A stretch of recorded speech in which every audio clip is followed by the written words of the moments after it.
जय श्री कृष्ण। राधे राधे। आज हम सुन रहे हैं अधिक मास महात्म्य के अध्याय 13 की पावन कथा। सर्वप्रथम भगवान का ध्यान करते हुए सभी बोलिए ओम नमो भगवते वासुदेवाय नमो नमः। ओम श्री कृष्णाय नमो नमः। ऋषि कहने लगे कि हे सूत जी, राजा दृढ़धनुआ को पुरुषोत्तम के सेवन करने से राज्य, पुत्र और पतिव्रता स्त्री कैसे मिली और योगियों को भी अति दुर्लभ भगवान का लोक कैसे प्राप्त हुआ, इसीलिए आप विस्तार से इस इतिहास को हमसे कहिए। तब सूत जी कहने लगे कि हे ब्राह्मण, आकाश गंगा की तरह पवित्र करने वाली सुंदर पुरानी दृढ़धनुआ की कथा मैं तुमसे कहता हूँ। हाय हाय देश का चित्रधनुआ नाम से विख्यात एक राजा हुआ। उसका पुत्र महातेजस्वी, सब गुणों से युक्त, सत्य बोलने वाला, धार्मिक दृढ़धनुआ के नाम से विख्यात हुआ। वह दृढ़धनुआ चारों वेदों को अंगों के सहित पढ़कर विधि पूर्वक गुरुजी की पूजा करके दक्षिणा देकर पिता के नगर को गया। अपने नगर में रहने वालों को नेत्र का आनंद उत्पन्न करते हुए उसने अपने पिता चित्रधनुआ को प्रसन्न किया। अब राजा चित्रधनुआ अपने मन में विचार करने लगा कि स्त्री, घर, पुत्र आदि को छोड़कर मुझको भी वन में जाकर हरि का सेवन करना चाहिए। मन में ऐसा विचार करके समर्थ राजा दृढ़धनुआ को सब राजपाट सौंपकर विरक्त होकर पुलस्त्य ऋषि के आश्रम को वह चित्रधनुआ नामक राजा चला गया और वहां जाकर वह तप करने लगा। कितने ही काल तक तप करके चित्रधनुआ हरि के धाम को चला गया। दृढ़धनुआ ने जब अपने पिता की वैष्णवी गति को सुना तब अपने पिता की और्ध्व दैहिक क्रिया की, फिर नगर में राज्य करने लगा। राजा दृढ़धनुआ की गुण सुंदरी नाम की स्त्री थी। उसके 4 पुत्र हुए और चारुमती नाम की एक कन्या उत्पन्न हुई। उसके पुत्र चित्रवाक, चित्रवाह, मणिमान और चित्रकुंडल नामों से विख्यात हुए। श्री नारायण जी नारद जी को इस कथा को सुनाते हुए कहते हैं कि हे नारद, एक समय सोते हुए जब उस राजा के मन में यह विचार उत्पन्न हुआ कि मेरा यह सब वैभव किस पुण्य के प्रभाव से हुआ।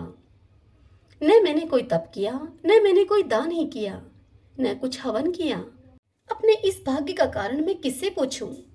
इसी विचार में राजा की सारी रात्रि अब व्यतीत हो गई। प्रातः ब्रह्म मुहूर्त में राजा उठकर यथाविधि स्नान आदि करके खड़ा होकर उदय होते हुए सूर्य को अर्घ देकर ब्राह्मणों को दान आदि देकर और नमस्कार करके वह राजा घोड़े पर चढ़कर तत्काल ही शिकार के लिए वन में चला गया। वहां उसने शिकार किया। उसी वन में राजा दृढ़धनुआ के बाण से घायल होकर एक मृग दूसरे वन में भाग गया। घायल मृग के शरीर से गिरते हुए रुधिर के निशानों से राजा दृढ़धनुआ, वह राजा भी उस मृग के पीछे पीछे भागा, परंतु थोड़ी देर में मृग राजा की दृष्टि से ओझल होकर कहीं छिप गया। राजा ने प्यास से व्याकुल होकर फिरते फिरते उस वन में सागर के समान एक सरोवर को देखा और वह राजा तत्काल ही उस सरोवर के पास आकर पानी पीने लगा। राजा ने अपनी प्यास बुझाई और उसने अत्यंत घनी छाया वाला वट का वृक्ष वहां देखा। उसकी जटा से घोड़े को बांधकर राजा ने वहां आराम किया और राजा अब आराम करने के लिए वहां बैठ गया। वहां पर वाणी बोलता हुआ एक शुक यानी कि एक तोता पक्षी था। राजा को अकेला बैठा हुआ देखकर वह शुक बार बार एक ही श्लोक बोलता रहा, तू पृथ्वी में अत्यंत सुख को देखकर सार वस्तु को नहीं विचारता तो कैसे पार पहुंचेगा। ऐसे उसके इन रहस्यपूर्ण वचनों को सुनकर राजा को यही सोच हुआ कि यह बारंबार शुक ऐसे वचन क्यों बोलता है। क्या यह शुकदेव जी हैं? मुझ मूढ़ को संसार सागर में डूबे हुए देखकर मुझको श्री कृष्ण का भक्त समझकर मुझ पर कृपा करके उद्धार करने के लिए आए हैं। वह राजा दृढ़धनुआ इसी विचार में ही था कि पीछे से उसकी सेना आ गई। वह तोता तो राजा को उपदेश देकर अंतर्ध्यान हो गया और राजा अपने नगर में आकर शुक के उन वाक्यों को स्मरण करते रहे। हरि ओम तत्सत। श्रीमन्नारायण नारायण हरि हरि। श्रीमन्नारायण नारायण हरि। आइए भगतजनों, अब हम पुरुषोत्तम क्षेत्र के महात्म्य की आज की कथा सुनते हैं। मुनियों ने जैमिनी जी से पूछा, हे महर्षि, उस क्षेत्र में भगवान नरसिंह के स्थापित हो जाने पर राजा इंद्रद्युम्न ने फिर क्या किया? तब जैमिनी जी बोले कि राजा ने सर्वप्रथम इंद्रादि देवताओं का आह्वान किया। छहों अंग, पद और कर्म सहित चारों वेदों के विद्वान, सहस्त्रों ऋषियों और ब्राह्मणों को उन्होंने निमंत्रित किया, जो यज्ञ विद्या में कुशल और मीमांसा शास्त्र में परिनिष्ठित थे। सदाचारी, शुद्ध, कुलीन एवं सत्यवादी वैष्णवों को भी आदरपूर्वक निमंत्रित किया। राजा का सभा भवन पत्थर का बना हुआ था। उसकी ऊंचाई बहुत थी और चूने से लेपा गया था। उसका विस्तार 2 कोस का था। उसमें नीचे की भूमि कहीं रत्नों से मंडी गई थी, कहीं सोने से, कहीं सैप्टिक मणि से, तो कहीं चांदी से। उस भवन के चारों ओर सुखपूर्वक उतरने के लिए सैकड़ों सीढ़ियां बनाई हुई थीं। शुभ दिन और शुभ नक्षत्र में सब सभासदों की बैठक बुलाई। राजा ने सबको यथायोग्य आसन दिया। जब सब लोग यथायोग्य स्थान पर सुखपूर्वक से बैठ गए, तब राजा ने अपने पुरोहित के साथ उपस्थित होकर देवताओं, ऋषियों और राजाओं के बीच में रतन सिंहासन पर बैठे हुए सचिपति इंद्र का दिव्य माला, चंदन, वस्त्र और आसन आदि के द्वारा सबसे पहले पूजन किया। तत्पश्चात वैष्णवों की पूजा की। फिर नारद और पुरोहित के सहित उन्होंने इंद्र से कहा कि हे देवेश्वर, मैं अश्वमेध यज्ञ के द्वारा यज्ञ पुरुष भगवान विष्णु का पूजन करूंगा। आप इसके लिए मुझे आज्ञा दें, और जब तक सहस्त्र यज्ञ पूर्ण न हो जाएं, तब तक देवताओं के सहित आप इस सभा भवन में निवास करें। आपने पहले यहाँ जिन शरीरधारी नील माधव का दर्शन किया है, वे बालुका राशि में छिप गए हैं। उनके पुनः प्रकाश में आने पर आप लोगों का भी कल्याण होगा। इस कल्याण के लिए ही यह मेरा सारा प्रयत्न है। राजा के इस प्रकार सूचित करने पर इंद्र आदि देवताओं ने कहा कि इंद्रद्युम्न, तुम सचमुच महात्मा हो। तुमने इस पृथ्वी पर सत्यव्रत का पालन किया है। हमने पहले से ही तुम्हारे भविष्य कार्यक्रम को जान लिया है। तुम्हारा यह कार्य तीनों लोगों को पवित्र करने वाला है। इस कार्य में हम तुम्हारे सहायक होंगे। तुम भक्त वत्सल भगवान विष्णु का सहस्त्र अश्वमेध यज्ञों के द्वारा सुखपूर्वक पूजन करो। तदंतर राजा ने यज्ञ के आरंभ के लिए भगवान का पूजन किया। भगवान विष्णु को सभा भवन में इष्टदेव के स्थान पर बिठाकर राजा अपनी पत्नी के साथ निश्चित लगन की प्रतीक्षा करने लगे। स्वस्ति वाचन हो जाने पर पुण्य वाचन और आभ्युदिक श्राद्ध संपन्न किया। उसके बाद सब सामग्री लेकर राजा ने ऋत्विजों का वरण किया। वरण हो जाने पर उन्होंने सपत्नीक राजा को यज्ञ की दीक्षा दी। वेदी के संस्कार करके उस पर प्रज्वलित आह्वानीय अग्नि की स्थापना की गई। वह अग्नि साक्षात भगवान विष्णु का तेज है। फिर प्रोक्षण और अभिमंत्रण करके उत्तम लक्षणों वाले अशुभ को छोड़ा गया। यज्ञ की दीक्षा लिए हुए राजा मौन होकर मृग चरम पर बैठे। जब तक महायज्ञ का कार्य चलता रहा, तब तक सब मनुष्यों के लिए वहां 6 प्रकार के अन्न-पान आदि चतुर रसोइयों के द्वारा तैयार किए जाते थे। उस यज्ञ में प्रतिदिन लोगों के सम्मान और आदर में वृद्धि होती थी। साथ ही नित्य नए नए भोज्य पदार्थ एक से बढ़कर एक प्रस्तुत किए जाते थे। वहां सर्वत्र प्रयत्न करके लोगों का आदर सम्मान किया जाता और आग्रह पूर्वक भोजन कराया जाता था। वहां किसी को याचना नहीं करनी पड़ती थी। कोई विमुख नहीं लौटता था। महाराज के महल सब मनुष्यों के लिए अपने घर के समान हो गए थे। भगवान विष्णु की प्रसन्नता के लिए किए जाने वाले उस यज्ञ में यज्ञ अनुष्ठान में कुशल तथा सदाचार विभूषित विद्वान कार्य करते थे। अगन्याधान से लेकर अवभृत प्रचार तक सब कार्य कर्मशः और विधि के अनुसार संपन्न हुए। कोई भी मंत्र कभी स्वर और वर्ण से विहीन नहीं होने पाया। विधि के विधायक महर्षि ही वहां कर्म यज्ञ के अधिष्ठाता थे। अतः कर्म में कहीं कोई त्रुटि नहीं होने पाती थी। वहां सप्तऋषि याज्ञवल्क्य आदि मुनि, जो गुण दोष का विभाग करने वाले हैं, यज्ञ के दिव्य सदस्य, यज्ञ के साक्षी और यज्ञ कर्म कराने वाले थे। उन्हीं का ऋत्विजों के रूप में वर्ण कराया गया था। यज्ञ में सम्मिलित हुए मुनि लोग परस्पर कथा वार्ता के प्रसंग में वैदिक वाक्य सूक्त तथा गुह्य उपनिषद की चर्चा करते थे। सब पापों का नाश करने वाले भगवत चरित्रों की कथा हुआ करती थी। राजा इंद्रद्युम्न के यज्ञ में सब देवता प्रत्यक्ष होकर भविष्य ग्रहण करते थे। वह यज्ञ 3 लोगों को प्रसन्न करने वाला था। इस प्रकार कर्मशः विधि पूर्वक चलने वाला वह अश्वमेध यज्ञ 999 की संख्या तक पहुंच गया।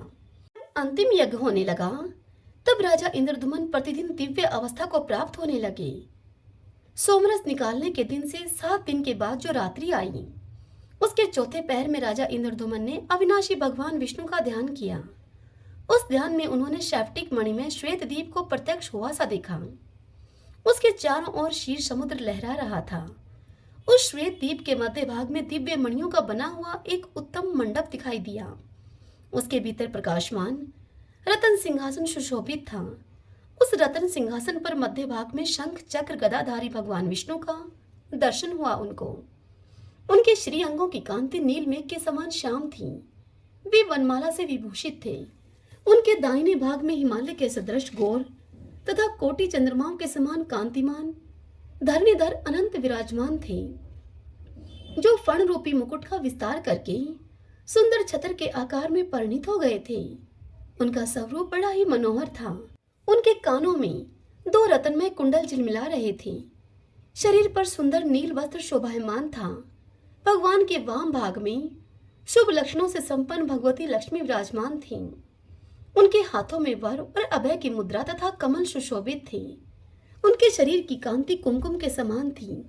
उनके नेत्र बड़े सुंदर थे। वे कमल के आसन पर बैठी हुई थी। भगवान के आगे ब्रह्मा जी हाथ जोड़े खड़े थे। श्री हरि के वाम भागों में नाना मणिमय सुदर्शन चक्र स्थित था। शनकादिक मुनीश्वर उन जगत गुरु भगवान विष्णु की स्तुति कर रहे थे। ध्यान में भगवान का इस प्रकार दर्शन पाकर राजा इंद्रद्युम्न को बड़ा ही हर्ष हुआ। वे गदगद वाणी से भगवान मधुसूदन की स्तुति करने लगे। इंद्रद्युम्न बोले, हे जगदाधार, आपको नमस्कार है। हे जगदात्मन, आपको नमस्कार है। हे कवल्य स्वरूप, हे त्रिगुणातीत, हे गुणांजन, आपको नमस्कार है। आप विशुद्ध निर्मल ज्ञान स्वरूप हैं, आपको नमस्कार है। शब्द ब्रह्मा नाम से प्रसिद्ध आपको नमस्कार है। हे जगत स्वरूप, आपको नमस्कार है। संसार सागर में गिरे हुए दीन दुखी मनुष्यों का दुख का नाश करने वाले आपको नमस्कार है। हृदय की दुर्भेद ग्रंथियों का भेदन करने वाले आपको नमस्कार है। आप 14 भुवन रूपी भवन के मूल स्तंभ हैं, आपको नमस्कार है। कोटि कोटि ब्रह्मांडों की रचना करने वाले शिल्पी रूप आप भगवान चक्रपाणि को नमस्कार है। आप करुणा रूपी अमृत सिंधु को बढ़ाने वाले चंद्रमा हैं, आपको नमस्कार है। दिनों का उद्धार करने के लिए एकमात्र गुप्त दया सिंधु स्वरूप आपको नमस्कार है। जगत को प्रकाशित करने वाले जो सूर्य आदि ज्योतिर्मय ग्रह और नक्षत्र हैं, उनके भी ज्योति आप हैं, आपको नमस्कार है। आप अंतःकरण के पापों को जलाने के लिए प्रदीप्त अग्नि रूप हैं, आपको नमस्कार है। आप सबको पवित्र करने वाले हैं, पवित्र वस्तुओं में सबसे अधिक पवित्र हैं, आपको बारंबार नमस्कार है। आप सबसे अधिक भारी, सबसे महान और सबसे अधिक विस्तार युक्त हैं, आपको बारंबार नमस्कार है। आप अतिशय निकट, बहुत ही दूर और अत्यंत छोटे हैं, आपको बारंबार नमस्कार है।